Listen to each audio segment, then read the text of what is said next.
All right, here we are at Station 19. Michael and the girls dropped me off.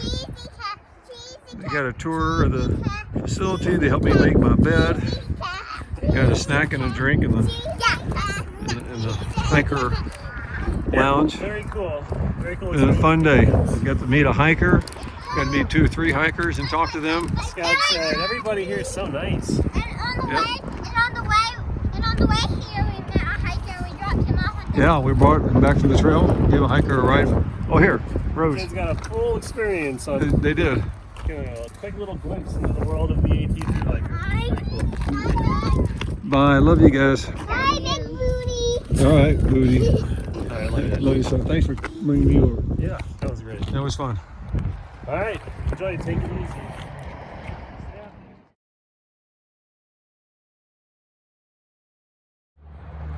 Yeah, the sounds you're about to hear represent the joys and risks of sleeping in a hiker hostel. And no, in case you're wondering, these sounds are not coming from me.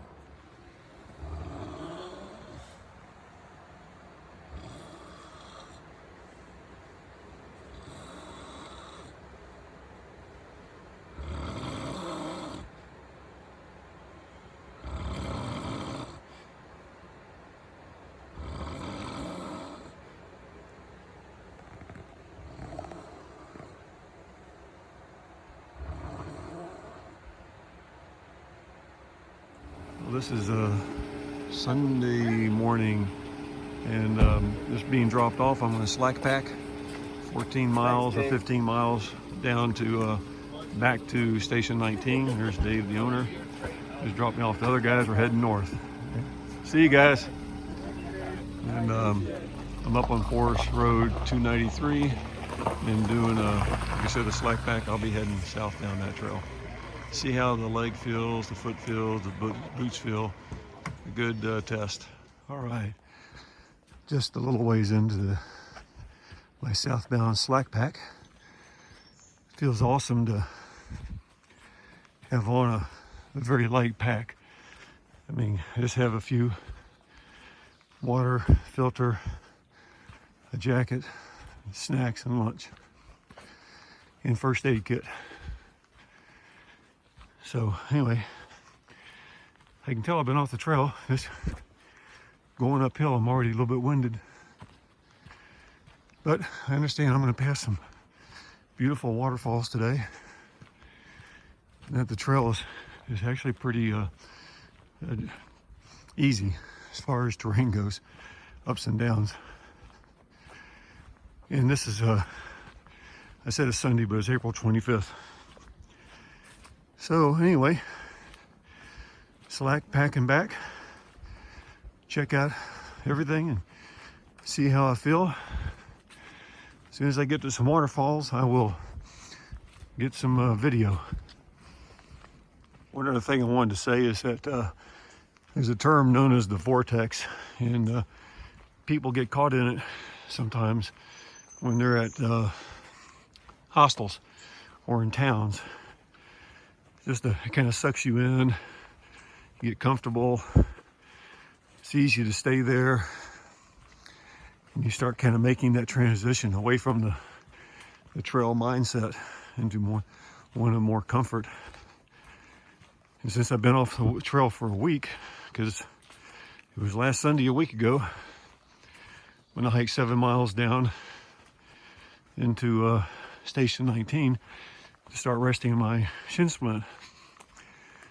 And I can understand how that happens, because you start, of course, I use my shin splint maybe as an excuse, and my boots to how's it going to be. So that's why I thought I'd just give it a good test today.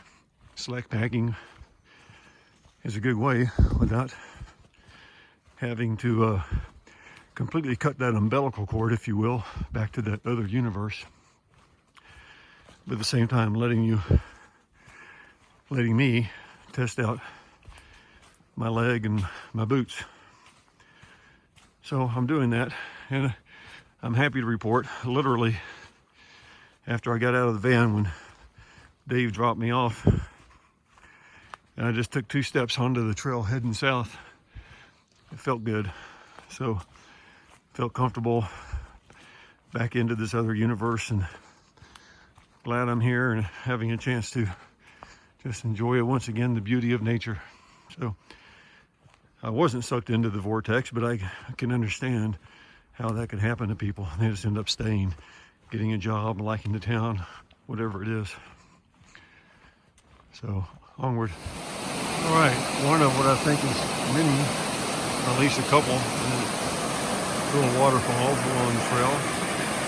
And Michael, this is the part of the trail that Rick was suggesting that it'd be great to hike with Scout too. So I will have a good feel for that by the end of the day. Very pretty. All right, Upper Laurel Fork. Nice bridge to cross.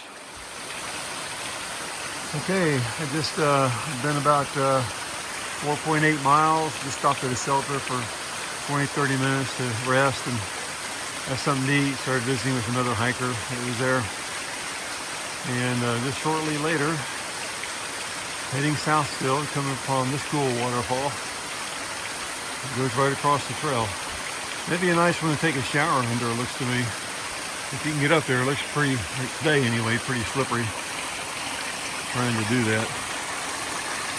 And it just comes right on down. And that section right there is the trail. So I'll be heading up that direction. Looks like a rhododendron forest there. It's heading out. It's gonna be beautiful when they start blooming here sometime soon, I'm guessing.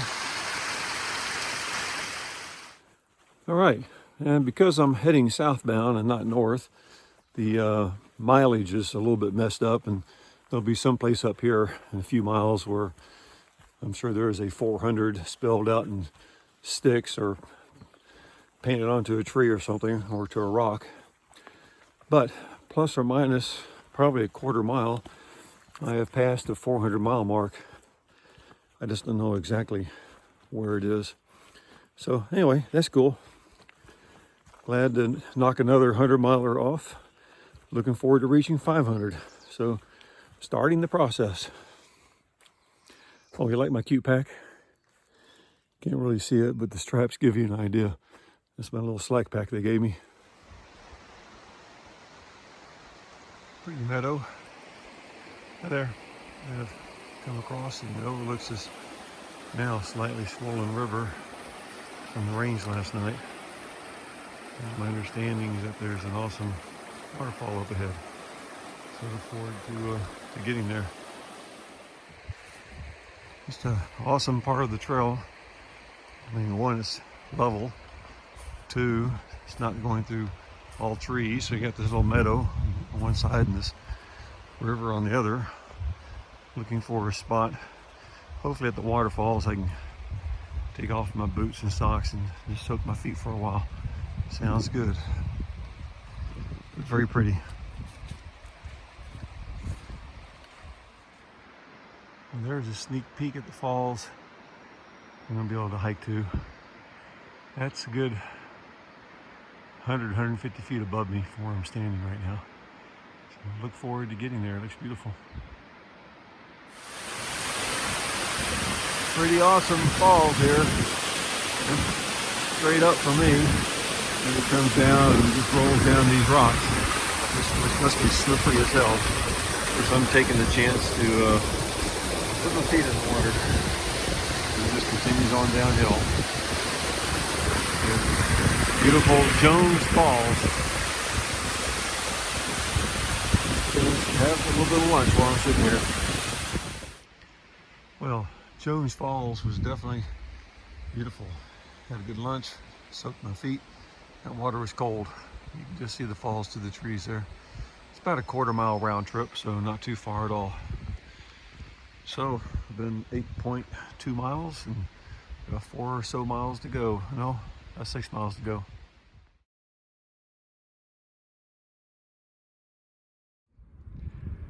If I were hiking northbound today, this is what I would have come up on after about 5 miles of starting the trail this morning.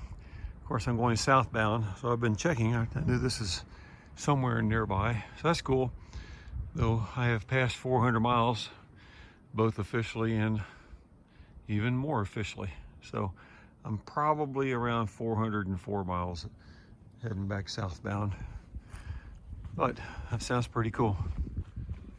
As I continue my hike back to station 19, probably got about 3 hours to go, or a little bit, maybe 2.5. But thought I'd just give an update or report on my shin splints. I guess good news, bad news. The bad news is probably within 100 yards of starting the trail, my shin started hurting again. The good news is it's not nearly as severe as it was, and it seems to have kind of reached an equilibrium. So, now I've hiked 9 miles and they're feeling fine. I mean, it's the same as it was after, at least a quarter mile or less. For long term, I don't know what that means exactly.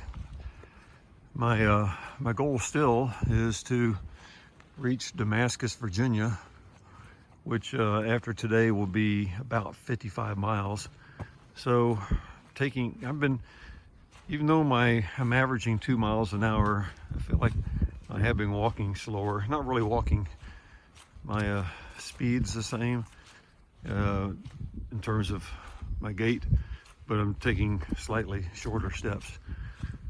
So, and it's been an easy trail as far as terrain, very little ups and downs. I guess more down than up. So there's nothing there to stress the ankle. I'm not sure still if these are the right boots or not. They don't feel overly tight, but a bit tight, especially on the toes on some downhills. But I think I can experiment with my lacing techniques and see if I can improve that. So I guess inconclusive would be inconclusive but concerning. So something for me to be aware of. Tomorrow I'll have a full pack on me, not a little 3 or 4 pound slack pack. And of course I won't do as many miles. I'll look at that tonight and see where I want to go. Keep it under 10 miles. If I can, to a shelter or a campsite, and just continue to go slow, take it easy, and nurse it along, treat it in between with rolling the ball and ABCs, stretching, and the anti-inflammatories. Just soaked them in that cold water. It was cold. I had them in there for a good 10 minutes. So they were definitely on the chilly side and pretty red when I took them out. So I'll see how it is when I get back and have a chance to kind of extra stretch and massage the feet. Maybe soak them in some Epsom salt back at station 19. Here comes another great example of how the trail changes so quickly. I'm in the sunlight, I'm in the dark. Just all these evergreens. This would be a great place to be when it's raining, I guess.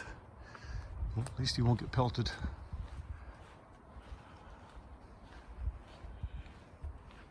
Very pretty. Very quiet here. It's very soft. Makes me want to talk softly. I am on the section of trail that's, I guess, taken by eminent domain from a family many years ago, which created apparently a significant amount of bad blood. And they've been known over the years to scare hikers. So as long as you stay on the trail and you don't stop and stealth camp along this section, you just go on to the shelter and all will be fine. I heard one guy had, from hearing the story this morning from Dave, it sounded like he was camping, but he was actually camping either at or in like a cemetery, family cemetery. I don't know if he knew it or not. It could have been super old. But he got shot in the rear, and either by buckshot or a pellet gun. And his trail name after that became Moonshot. It seems pretty good. I think this is a road up to one of the people's houses that still live here. So anyway, hello, I'm just gonna continue my hike, and I can see where the trail gets back off the road right up here. And I'll be down at station or highway 19E. I could hear it a minute ago. A little over 3 miles. Here's the trail again. You never know what you're gonna find on the trail. This isn't what I expected to see coming around this little corner. There's a church. Good afternoon, God. I'm here. And there's the trail right there. So I guess this is some little local highway. All right.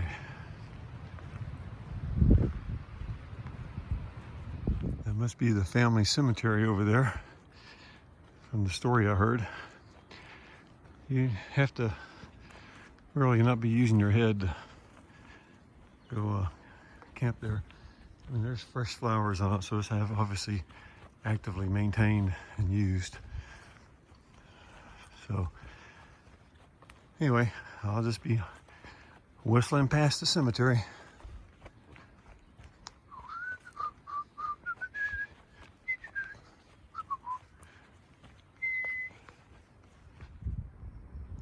Walking past the end of the cemetery. I guess you want to make sure you don't go the wrong way. So this is definitely the correct way. Pretty view coming up and over this little hill into that valley.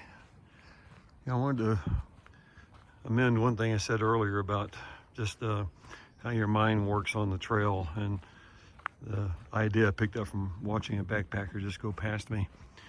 You know, that applies to me. It's going to be different for everybody. I just don't have that sometimes creative mindset to think about that. You know, I see it and I recognize that, oh, it's a good idea. You know, maybe the creative types or the engineers looking for all the efficiencies.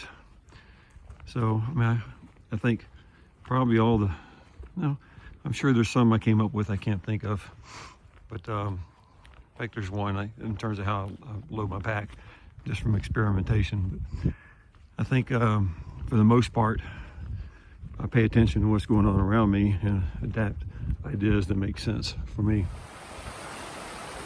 I'm 13 miles in and nearing the end of the slack pack, and I do need to get off my feet, with my feet in my leg. But this is a pretty view. I'm close to the highway. It just drowns out all the noise of the cars and the trucks.